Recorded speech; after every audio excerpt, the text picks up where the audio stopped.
Now I'm going to talk about what exactly they do and related violations here.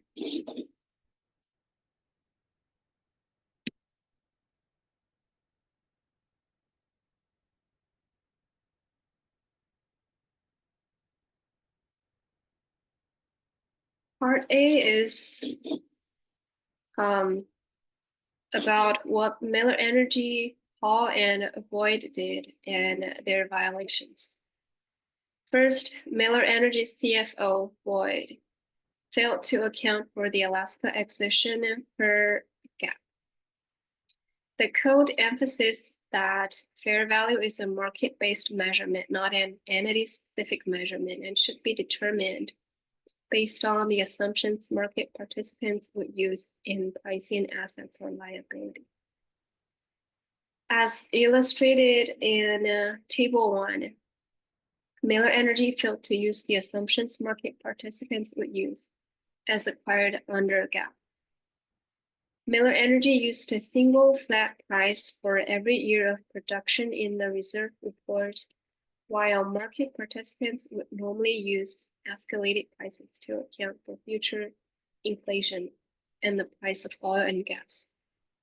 The net present value of the reserves should have been much less than the stated 368 million in value.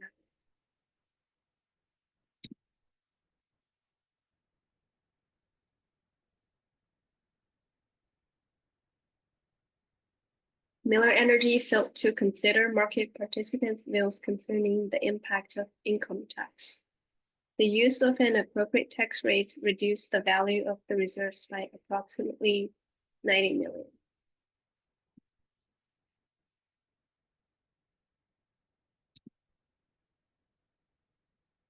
Miller Energy never considered whether the use of a 10% discount was appropriate under GAAP.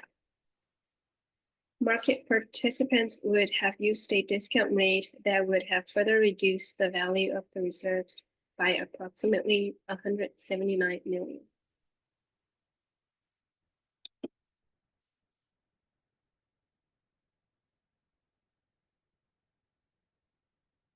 Given the high degree of uncertainty associated, it is necessary to risk weigh the estimated reserve quantities. Valuation expert Lerman estimated that appropriate risk adjustments reduce the value of the reserves by over 100 million.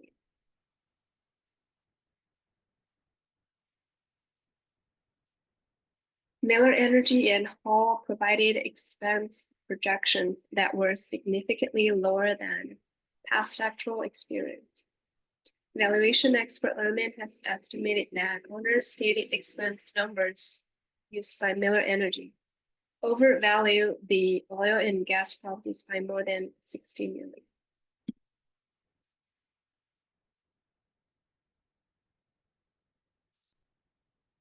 Miller Energy failed to include certain assets retirement obligation, and also called ARO, that it would incur to abandon the properties at the end of useful lives.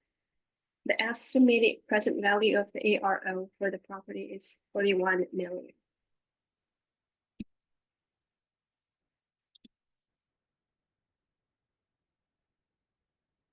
And second, Miller Energy and Boyd requested and improperly used a reserve report prepared by an independent petroleum engineering firm to record the value of the acquired oil and gas properties. Reserve reports are commonly used in the industry to estimate future oil and gas production, and it is used as a supplemental data in the company's SEC disclosures. While appropriate with further adjustments for SEC supplemental disclosure, the reserve report was not indicative of fair value.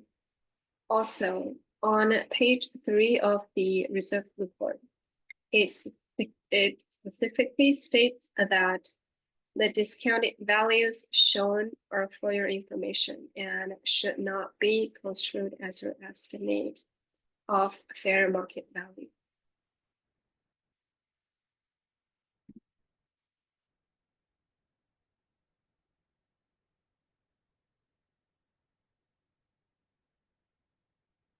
Miller Energy's use of the values in interim study, which is actually an asset replacement cost study provided by an independent insurance broker related in accounting the value of the fixed assets twice by separately valuing the same operating asset, such as facilities and pipeline ancillary to the oil and gas reserves. Miller Energy overstated the value of such assets by 110 million.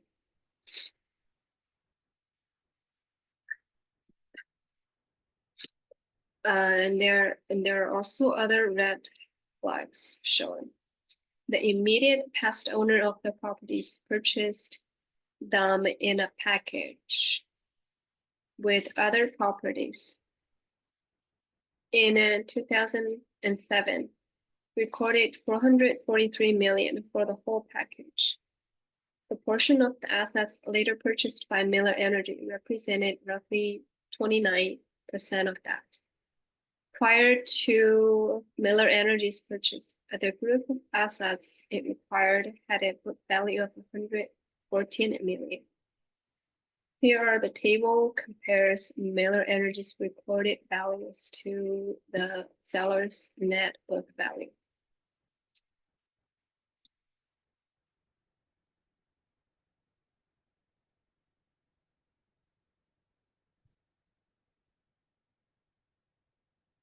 The Alaska assets were auctioned by the bankruptcy court with the winning bidder agreeing to a total purchase price of 8 million.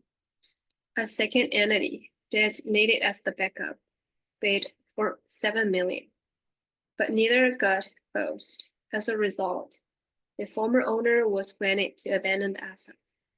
Miller Energy then expressed interest so that the bankruptcy court vacated the abandonment order and allowed Miller Energy to win the auction for 2.25 million cash and the assumption of certain liabilities. These facts, including the assets had been abandoned after a year-long sales process, strongly indicates that the assets were worth significantly less than the reported 480 million.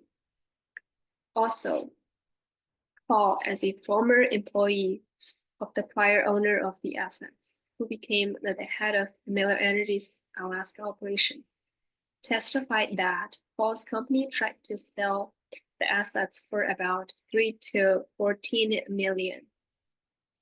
However, they were unable to find any who were willing to purchase and develop the assets before Miller Energy showed up.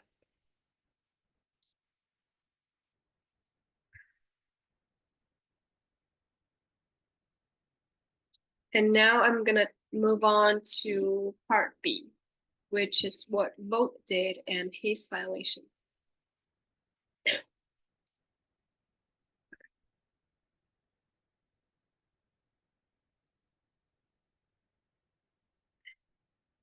Vogt failed to perform the 2010 Miller Energy audit following PCAOB auditing standards. This deficiencies is all related to accounting and reporting of the Alaska asset acquisition.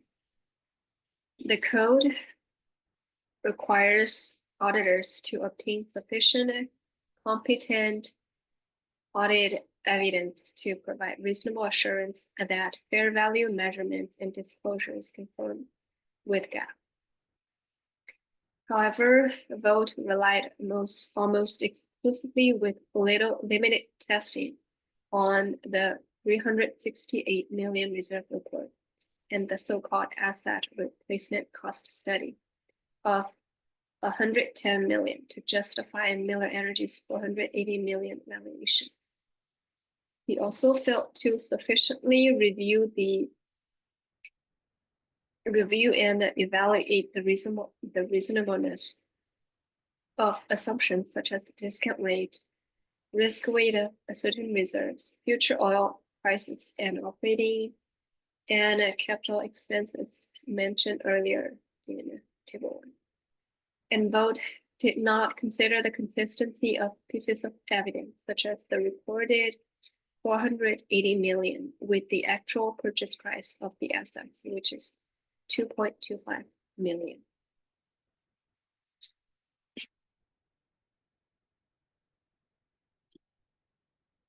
The section in code requires the auditors to evaluate the specialist to ensure that he or she possesses the necessary skill or knowledge in the type of work under consideration and the appropriateness of using the specialist's work for the intended purpose.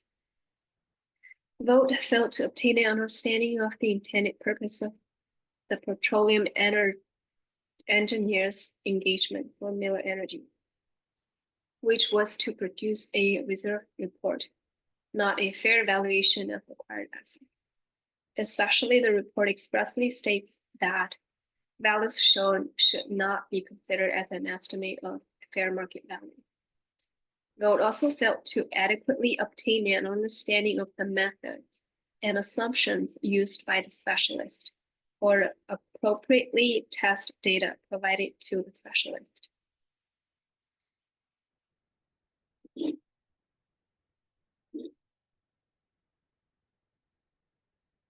PCAOB standards require auditors to exercise due professional care in the planning and performance of the audit. Vogt should have focused more focusedly on gathering and evaluating the evidence supporting the fair value, as he knows that Miller Energy had reported the assets purchased for only a few $1 million at $480 million and a corresponding $277 million bargain purchase gain, while he failed to exercise due care and professional skepticism.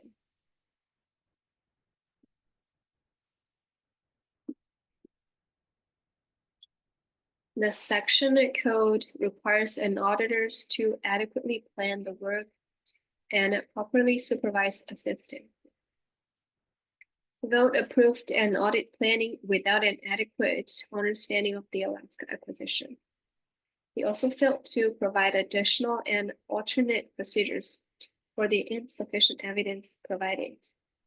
Vogt's supervision of his staff was also deficient. Vogt spent a little time on site while the field work was conducted.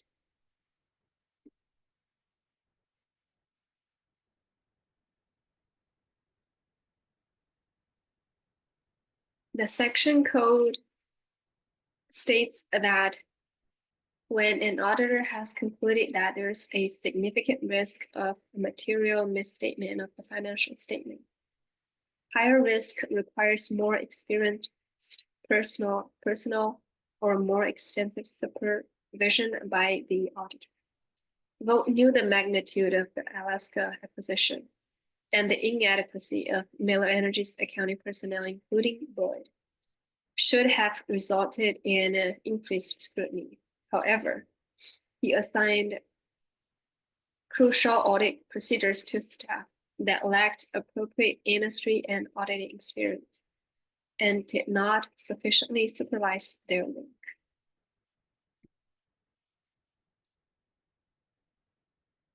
The section code requires sufficient competent evidential matter is to be obtained through inspection, observation, inquiries, and confirmations to afford a reasonable basis for an opinion. Vogt over-relied on the reserve report and the asset replacement study, and no additional audit steps to test that evidence. He also failed to obtain sufficient evidence of the fair value of the Alaska acquisition.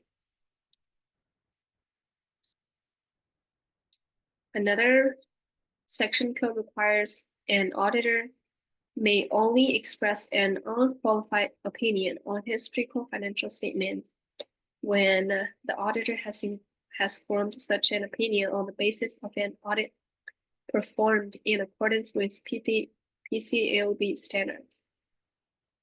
Based upon the audit failures discussed above, Vogt should not have issued an audit report containing an unqualified opinion on Miller Energy's fiscal year 2010 financial statement. Vogt's failure to take these steps is proof that he acted recklessly in conducting the audit by knowingly turning a blind eye to specific accounting issues that presented a high risk of fraudulent financial reporting.